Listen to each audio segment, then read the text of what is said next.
All right. Okay, are we back? We're back. Okay, let's just start over, shall we? Let's Yeah. just do that.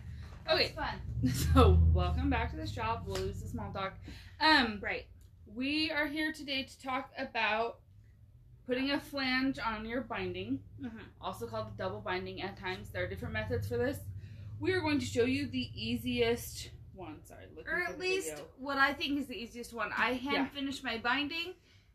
This is what works best for me. For hand finishing, this is great. I think it would work great for machine finishing, but I haven't done it. My mom did on the quilt I'm looking at right now that you guys can't see though. So I know it's totally doable.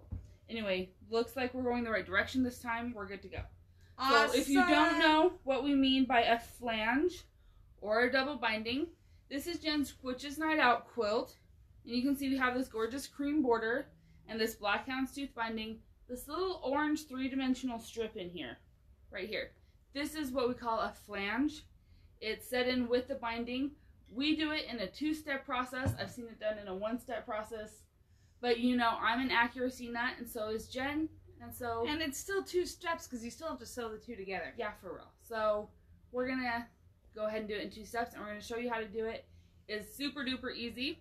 And it takes like no fabric. Very little fabric because you're going to cut a 1-inch strip. Okay guys, for this quilt that we're doing, this chicken scratch quilt, I used a 1/4 yard of fabric. Because seriously, 1-inch strips. When I did my Witch's Night Out, I had that left over in the orange fabric. I mean, so bought no extra and that's why I felt okay because you know we've been selling those kits, and it always makes me nervous to make my shop sample different.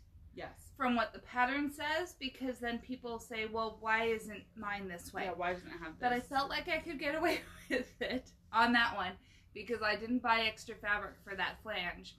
No. So if you did buy that kit from us, you have enough fabric. There should be enough. Anyway, so like I said, what we're going to start with is a 1-inch strip of fabric. It's essentially like making your French binding twice, okay? But small. So you cut your 1-inch strip of fabric and you press it in half. You sew it together end to end on a diagonal, please. That's just because bulk. If you wonder why we sew it diagonal, it distributes the bulk. Because when you've got it folded over 4 times in a section, you get a hump. Yeah. And so that's really the biggest reason we do it on the bias. It helps with the stretching a little bit too. But really the biggest reason is a bulk issue. And because it's really not that hard and it's worth it, I think. Yep. So anyway, so you're going to make it like a binding, just tiny. Right. Okay? Just a tiny binding. Now, here's the fun part. You know, when I do binding, I tend to start kind of in the middle and leave a tail. And, you know, there's all that extra to just get it ready. I'm going to put it together with the second piece. But for this, we're going to start at one end and finish at the corner. It's awesome. Because this raw edge that's going to be all the way on my edge here, that's going to get covered by the finished binding. So I don't need to worry about mitering corners, turning corners. I'm just going to put this on here, sew to the end of the strip, and cut it off. And then turn the corner and keep going. Now, as far as the width to sew this on, I'd use about a 1/4 inch seam. See, and I'm a little different. I go for like about somewhere between an 1/8 and a 1/4, a generous 1/8. Definitely no more than a 1/4. It depends on your binding. It depends on your binding. So she's gonna go ahead and sew this on. When you put this on, like I said, you want to make sure your stitch to put it on is going to be inside the seam allowance on your binding. Absolutely. So it depends on what size of binding you're using. If you're doing a 2 1/4 inch binding, which means you're going to have like a 1/4 inch seam, then you're for sure not going to want to put this on with more than a 1/4 inch seam. Right. Because you want that to hide. Jen's got a 2 1/2 inch binding, and we tend to put that on at closer to 3/8. Yeah. At least she and I do.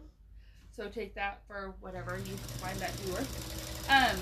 And so a 1/4 inch is totally safe for us. Like I said, I'm still a bit of a nervous Nelly with things like that. I do go narrow. I go narrow. So you can see how I'm much definitely under a 1/4 inch. I have seen people do this. Sorry, we put a deluxe batting in this, which is why it's so like extra puffy. It's a deluxe cotton batting. It makes it heavier. So it's 100% cotton. It's just a heavier cotton. It's just a little bit bulkier, but it's gonna be gorgeous. It is gorgeous. I mean, seriously, look at this. Look at the back. Oh my goodness! This is from Poppy Cotton's Daisy May. I was talking about something else, so I'm going to talk about the quilt for a minute. Okay. I'm just going to sew. And Jen had made her chicken scratch. The chicken's on the front, also another pattern from Poppy Cotton with Daisy May. And she had it in here, and she's like, what am I going to do for my back? And I was like, well, you're going to do the obvious quilt back that we have. And I pulled this off the bolt and said, this one. Right. And she says, okay, whatever. And then, yeah, I'm honoring. I also picked the quilting and the thread colors and everything, and she's just going to live with it. But I love it. Like it. So, anyway, okay. Back to what I was saying about this. We use a 2.5-inch binding. Jen and I generally do, especially if we wanted to create a frame, which is what we're doing here. And so we're going to put it on closer to a 3/8 of an inch because I like the front and the back to be pretty evenly met. That is because we hand finish. But we hand finish, okay? If I machine finish, then I put it on closer to not quite as big, a generous quarter, because I need to have plenty to grab it on the tuck back. under and grab.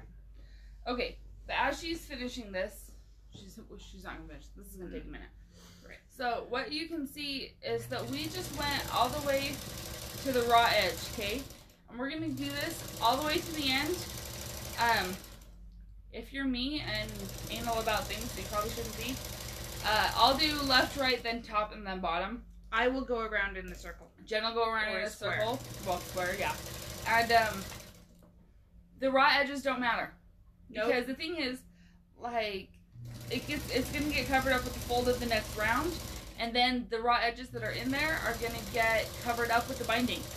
And so that's why, like, there's no reason to miter corners. Plus, that's again gonna create more bulk, which creates bulk, and we're trying to avoid that. We're gonna have to miter a corner anyway, which is bulky on its own.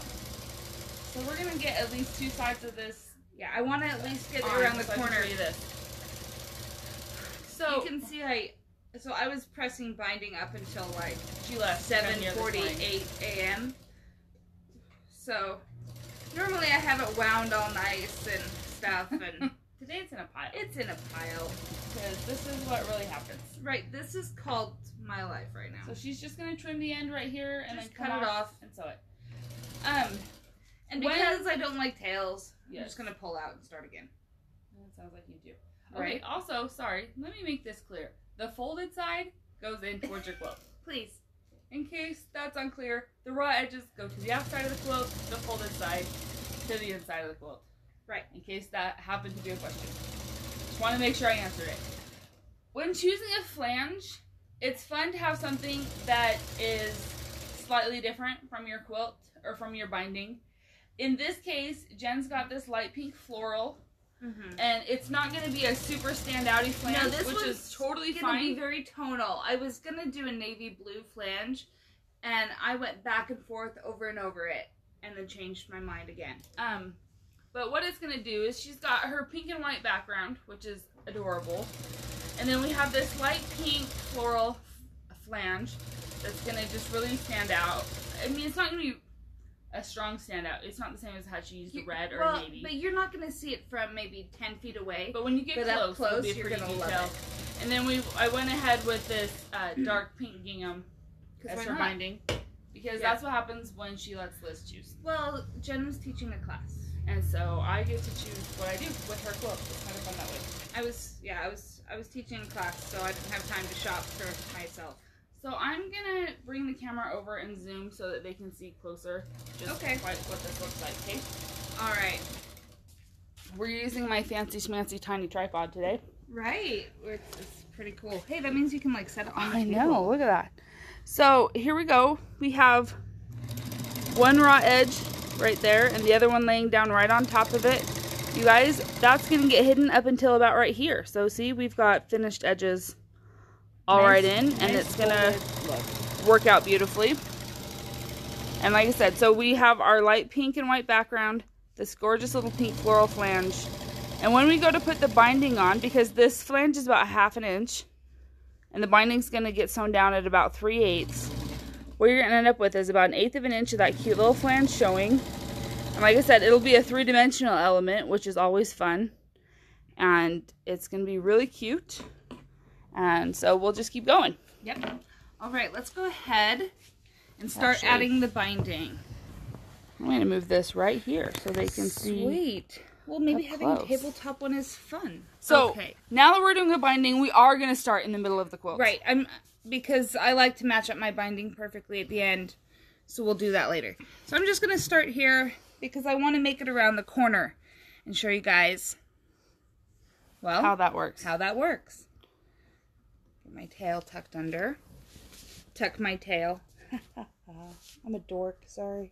Yes, you are. There's your one pin for the corner. Thank you. We came super prepared today. Super prepared. Hey, we always have pins around here. I know. They're really not hard to find. They're probably on the floor. Alright. If I walk long enough, I'll step on them. Seriously, you guys, we clean up all the time. I know it doesn't look like it. You would never know that we sweep and dust like every day. And yet, there's thread and lintiness. Well, that's what we specialize in. We make lint. We do. This sewing process right here creates lint that then makes our shop dusty. Linty. Linty. That's makes not our dust. shop linty. It's not dead skin, it's fabric. It's cotton. So as this comes around, I'm going to show you what it looks like. No pressure, Jen. Right, I can see you like pulling on my quilt. So we can see that little bit that's hanging over right here. So you can go ahead and roll that over. And that's what our flange is going to look like. It's going to be adorable, you guys. So if I roll it all the way over, let's roll it all the way over. So this is what we end up with as our finished flange. So we're going to get to the corner. Oh, good. And we'll show you what that looks like in the corner as well. And we'll get it done. Guys, I love adding this to a binding. It's not always the right answer, especially if there's piecing right up to the edge. Yeah, then please don't. Then don't, because then you're going to lose your points, which is sad.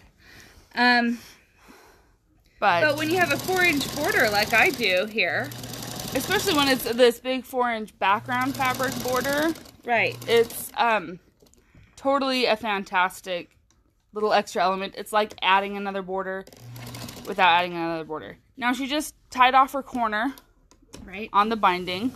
Gonna flip it, go up and down. She won the binding lottery where her seam is in her corner. It just passed. I'm gonna be good. I'm gonna be good. I like to pin that in place so I don't. I've won that lottery like 4 times on one quilt before. It was like the worst thing ever. In every corner. I know people who completely pin their bindings to avoid that. I'm kind of impressed by those people, but I don't like to pin bindings because I need it to be able to shift. I also kind of sort of... Honestly, when a quilt gets big, when we're into the bulky stage of quilting, this is when Jen's not a happy person anymore. Yes. So... Especially standing up. You guys, this is a little trickier.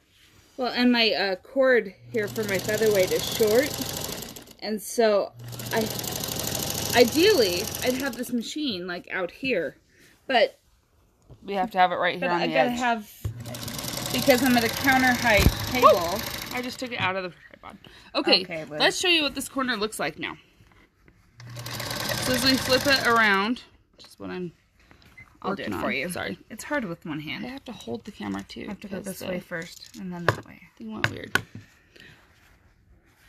Okay, you guys, that's it. Look at that. So we've got our finished edges on the sides and our mitered corner. And we've got an adorable little flange to go along with this quilt. Now, if you're a machine finisher, what I would do is I'd pull it back like this, stitch right in the ditch. And I'm going to show you that on a quilt right back behind me. I'm going to take you guys over there and show it to you. Because that's exactly what my mom did right here on this guy. Pretty bird. Okay, and you can look, if we look at the back, you can see that she machine finished this binding on the front. And see, it's right there. She sewed right in the ditch of her flange and the binding, and we're all good. So, sorry, I hope I'm not making anybody dizzy. So that's really it for today. I mean, quick and painless, I think. But that's putting a flange on a binding. It's really that easy. Super easy. And it really turns out that adorable. And if you need help calculating how much fabric you need from it, when you look at the pattern and it tells you to cut 8 width of fabric strips for binding, cut 8 1-inch strips for a flange. And that's it. That's the math. That's Tricky. the math. Same amount as binding. So, but way less fabric because it's an inch instead of 2.5. 1 inches. 1 inch. So, 1 inch. Good night. It's morning. It's morning still. Okay, guys. Well, thanks for joining us again today, and we will see you next week. Hopefully back at our little studio. Yeah. Wouldn't that be great? Okay. See y'all. Bye-bye. Bye, guys.